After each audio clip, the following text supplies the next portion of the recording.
Les agapes qui embellissent les célébrations de fin d'année seront sans précédent au regard de la cherté de la vie depuis ces derniers mois. Non seulement le nerf de la guerre se fait de plus en plus rare, mais en plus, des prix des produits de grande consommation connaissent une flambée sans précédent, au grand malheur du panier de la ménagère.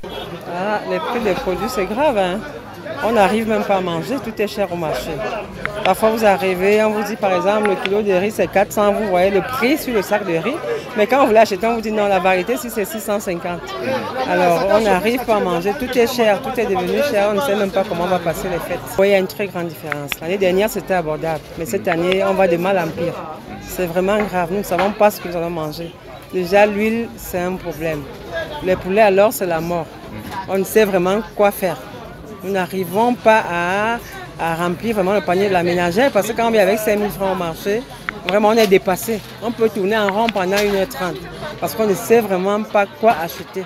Et quand bien même vous disposez de quoi vous approvisionner, une sorte de pénurie incompréhensible se fait ressentir sur le marché. Pour le moment, ça ne se porte pas bien parce que sur le terrain que nous sommes et que nous vivons actuellement, les produits ne sont pas comme le ministère du Commerce nous demande de vendre.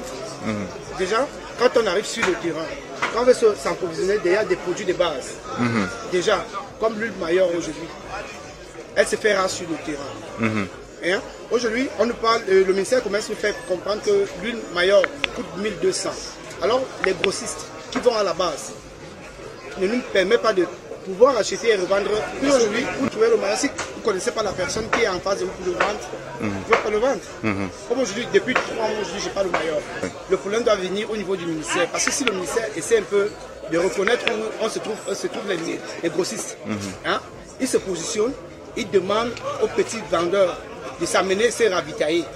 Sur le point où, quand tu te ravitailles sur ce point et que le ministère retrouve qu'il t'a donné le prix autorisé et que tu n'appliques pas ça, on va te frapper. D'après une certaine source, ce phénomène, qui refait surface chaque veille de fête de fin d'année, est le plus souvent provoqué et entretenu par des commerçants véreux, qui préfèrent procéder ainsi pour tirer de plus gros bénéfices, au détriment du consommateur final, qui en souffre.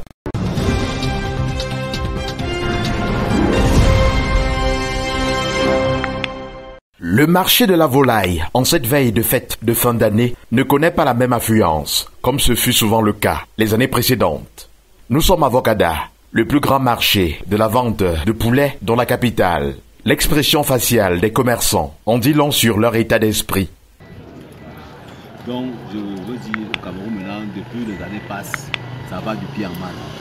L'année prochaine, l'année passée, c'était un peu abordable. Par rapport à cette année, c'est vraiment...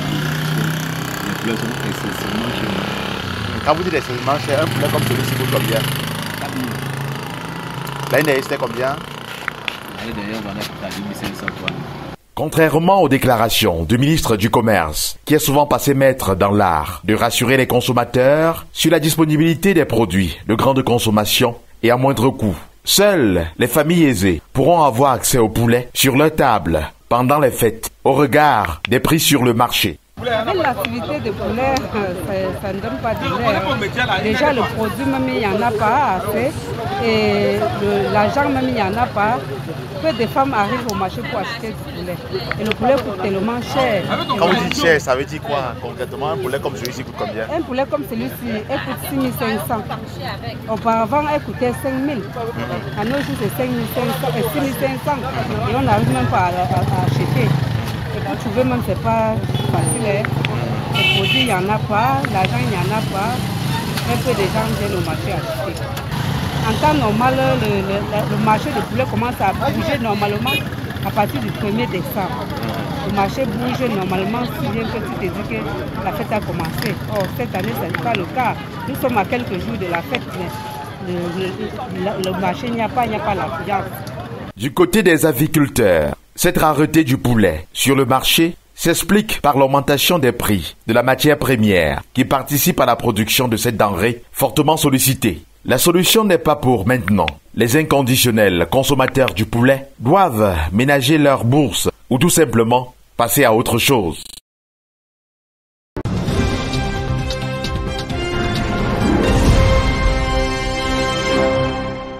La société camerounaise va mal. Il suffit de sillonner quelques coins de rue de nos villes pour vivre la misère qui habite les populations. Le malaise est de plus en plus perceptible au regard de la conjoncture économique actuelle. Malgré une telle situation, le gouvernement vient de faire passer une loi à l'Assemblée nationale concernant l'imposition d'une taxe sur les tontines dès janvier 2022. La nouvelle suscite de vives réactions dans l'opinion depuis le début de la semaine. Quand ils taxent déjà les tontines, c'est pour décourager les tontinards ou c'est pour faire quoi? Je me dis qu'ils aimeraient que les gens s'alignent derrière eux comme ils sont des sardinats pour laisser la tontine. Ils veulent carrément décourager les tontines. Mais ça, c'est renverser déjà l'économie d'un pays. Quand on veut déjà cibler, si on commence sur les tontines comme ça, on viendra même faire les taxes sur les couvertures. C'est-à-dire que sur le lit, quand tu dors avec ta femme, on fait les taxes. À ton enfant pour aller à l'école, même le bout de pain que tu vas manger, on va faire les taxes. Pour les taxes, sur la taxe. Trop de taxes sur la taxe. Tellement de taxes. Qu'est-ce qu'on en fait?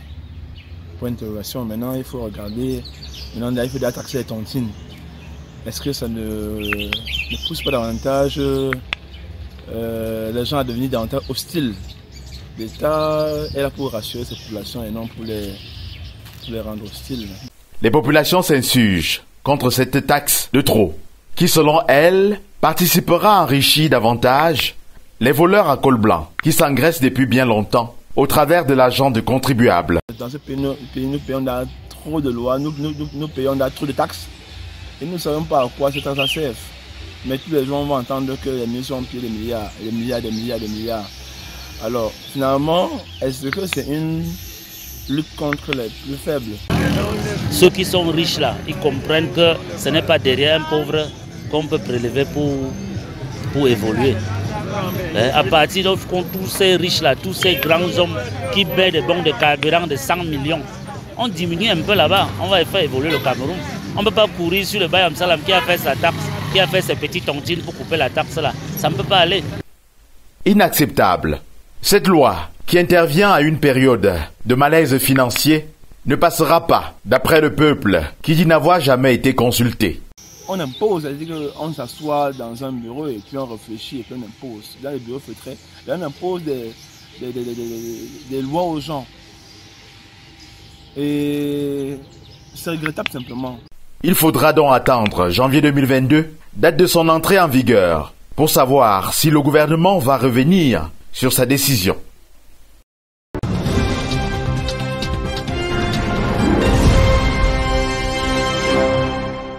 Y a-t-il du deux poids deux mesures en matière de liberté d'expression au Cameroun? Cette question mérite d'être posée après des propos d'une extrême gravité tenus par un pasteur d'église de Réveil la semaine dernière lors d'un culte.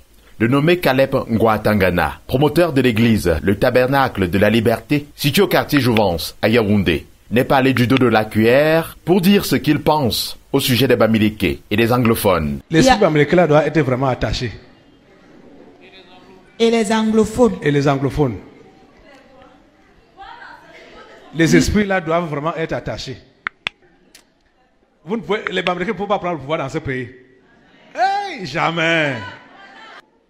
Je dis que tu es Bamileke, tu es vrai chrétien là, ce démon doit quitter ta vie. L'esprit Bamileke. C'est pareil pour l'esprit Bamileke là. Mettant en contribution des fidèles manipulés pour ternir l'image de ces deux tribus, comme si l'homme avait le pouvoir de façonner son semblable. Si tu ne lis pas les Bamileke et tu les attaches et tu les envoies aux abîmes, vous n'allez pas respirer ici au Cameroun. Il y a deux que tu dois lier. Que celui-là doit te demander de lier deux. L'esprit Bamileke et l'esprit anglophone. Malgré ces propos qui constituent un poison pour la cohésion sociale dans un pays en proie à la crise dans les régions anglophones, cet homme de Dieu n'a nullement été inquiété et continue librement d'exercer dans son église. Voilà un cas flagrant de déviance qui mérite l'application de la fameuse loi sur l'apologie du tribalisme, toujours attendue.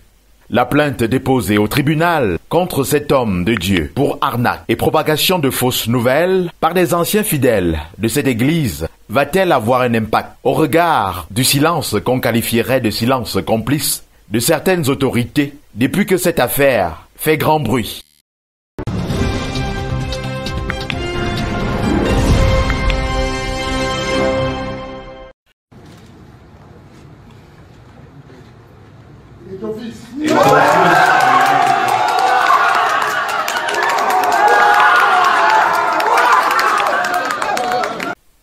Il l'a fait.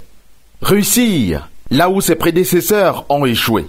Il a fallu qu'il mette à contribution son instinct de footballeur de haut niveau pour revendiquer justice et écarter toute forme de fraude dans cette élection âprement disputée.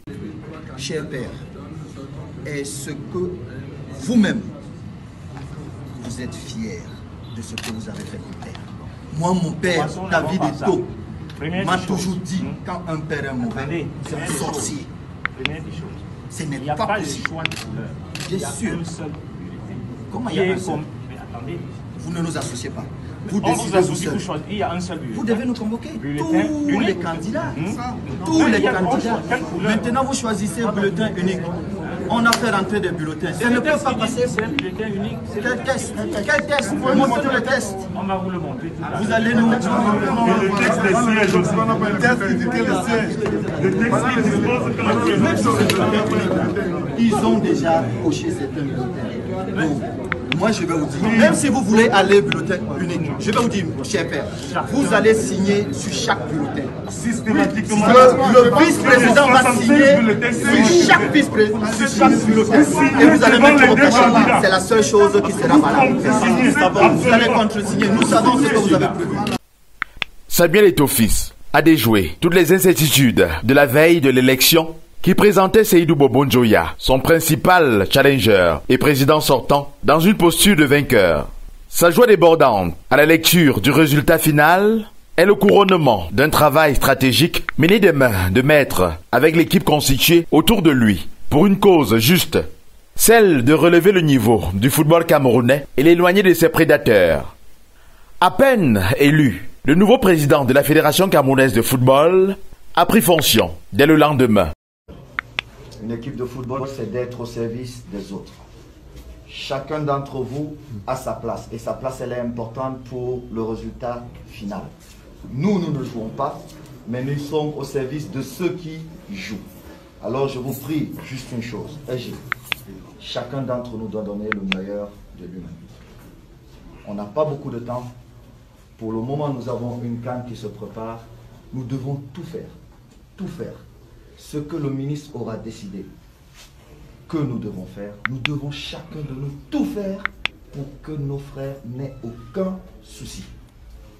Tout en rappelant des horaires de travail à ses collaborateurs, des mesures fortes ont été prises à l'encontre des retardataires. Le peuple lui a offert ce qu'il souhaitait, reste maintenant à prouver qu'il le mérite.